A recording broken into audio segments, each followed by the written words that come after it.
All right, so we've talked about cognitive, motor, and sensory changes, and we want to talk about aging in place and everyday functioning. So the Center for Disease Control provides this definition, and this came from your paper, about aging in place. The ability to live in one's own home and community safely, independently, and comfortably, regardless of age, income, or ability level. So one of the things that we've been talking about is that these age-related changes that we see can have, along with age-related diseases, can negatively impact our ability to live independently, both in the home and the community. And one of the things that we're about in here is talking about how we can design technology, or how technology can be harnessed to assist this aging population. This is a model of disease disablement, which points out that many times we think about there's some sort of change in the brain, and we've talked about those changes in the brain that are part of the normal aging process, or maybe there's some sort of pathology like Alzheimer's disease, and we'll talk more about that next semester, that leads to impairment. And these impairments could be cognitive changes, they could be motoric changes, they could be neuropsychiatric changes that then affect a person's ability to function in their everyday environment. And we're going to see that that loss of ability to function in your everyday environment is pretty much what leads you on that path to disability. That's when you start to need assistance by others. Now, we've also been talking about other factors that can support that. So some intraperson factors, like our ability to use compensation or assistive technologies, other sorts of contextual factors, social support, or the environment. We had the one speaker talk about, how environments can be arranged or encouraged to assist that aging process. In terms of neurocognitive changes, I wanted to put this up because when we think about cognitive changes, and they're really one of the biggest things that leads to that loss of independence and ability to function independently in one's everyday life. When we talk about this period of mild cognitive impairment, this is the time at which we're starting to see some of those changes in cognition that may affect our ability to do more complex everyday tasks. So maybe manage medications or do our finances. But we don't typically put a person into that category of dementia until they really start having more difficulty with basic IADLs that are going to prevent them from living independently. So things like, grooming, eating, initiating activities like bathing. The other thing I want to point out is we now know that there's this long preclinical phase, so that individuals, before they start showing these cognitive changes that represent, here we're talking about an abnormal aging process that might be associated with something like Alzheimer's dementia, we can see changes in the brain for as much as 20 years prior to the onset of those actual cognitive changes.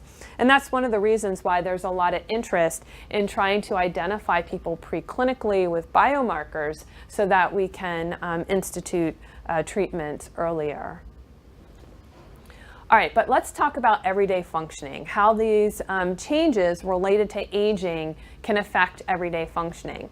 So data suggests that 9% of adults over age 65 and 50% of adults over age 85 need some assistance with everyday activities.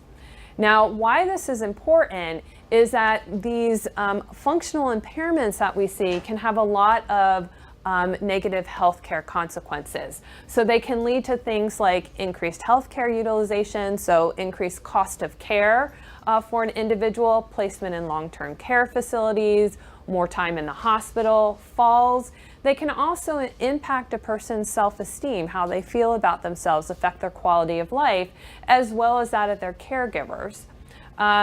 Result in conversion to dementia, and then morbidity and mortality. So if there's ways that we can help keep people independent, we can not only increase quality of life, decrease cost of care to society, but we may also prevent some of the things like falls that may lead to morbidity. So these are some of the things that we think about when we think about everyday activities. And in the work that we've been doing, monitoring people in smart homes, we've been trying to capture some of these common everyday activities that people do. So most people spend time doing things like sleeping and dressing and bathing and eating.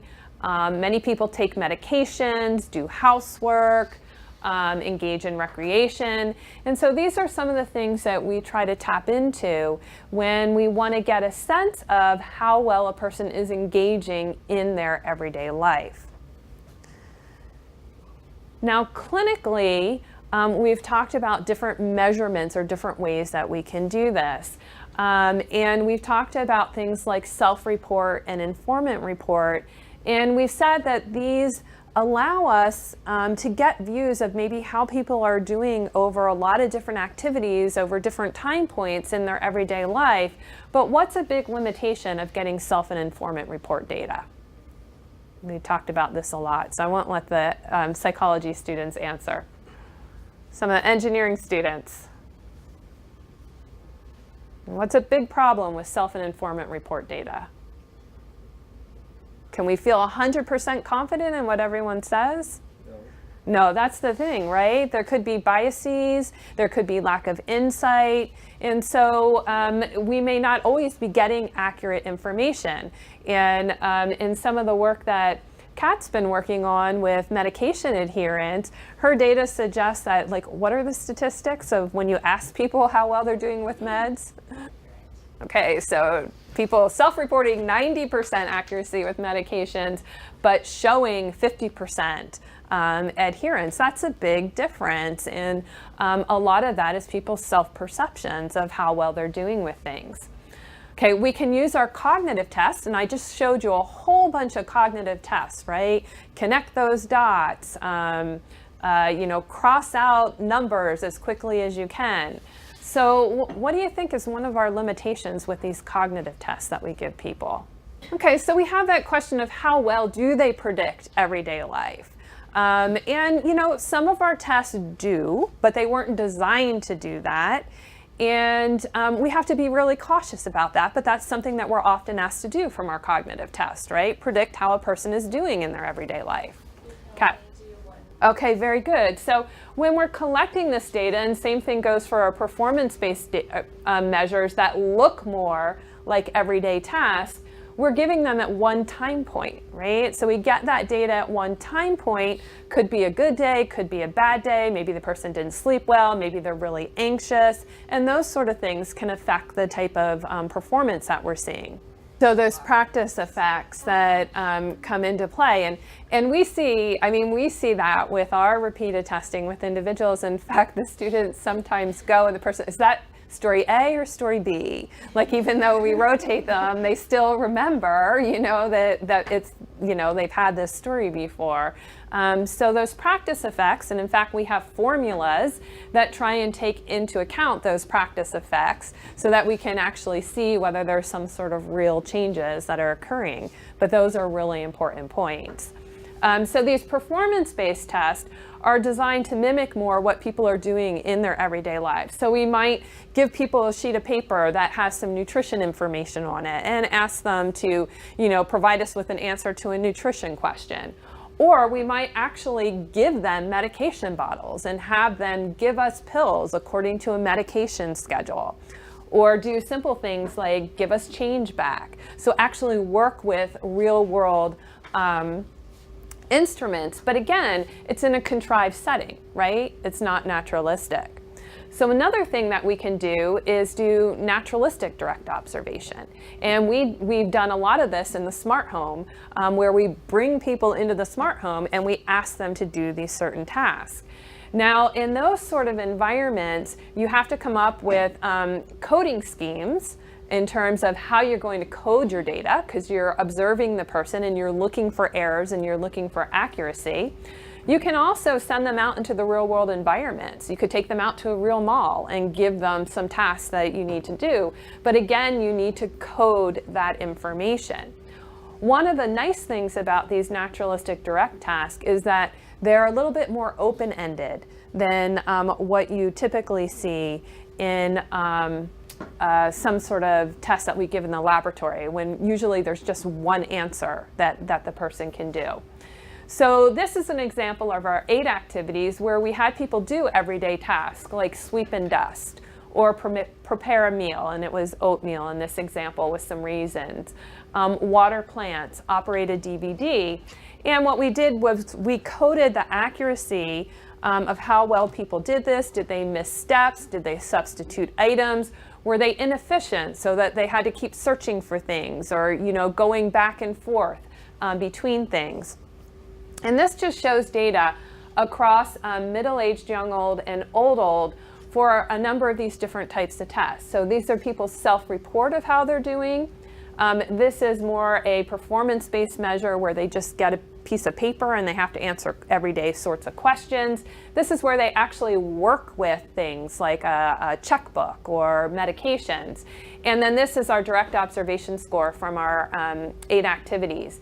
And you can see that for the most part on these tests, people are doing quite well in up until age 75 or so. And then we start to see more difficulties in terms of everyday functioning with this older adult population.